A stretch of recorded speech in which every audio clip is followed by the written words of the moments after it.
Hi, today we are going to see how to do the photo trend on TikTok. First of all, open TikTok, then go to post. Here you can see upload option in the right side. Click on this. From here you can select multiple photo to do the photo trend. I am selecting some of those.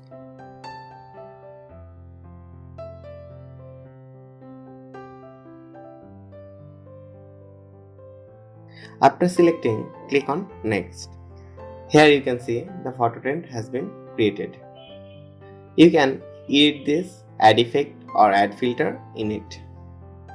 After that, click on next.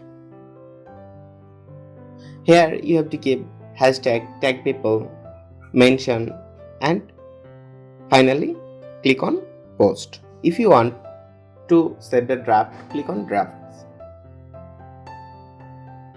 So that's how to do photo trend on TikTok. If you like this video, give the thumbs up. Don't forget to subscribe and hit the bell icon. Thanks for watching the video.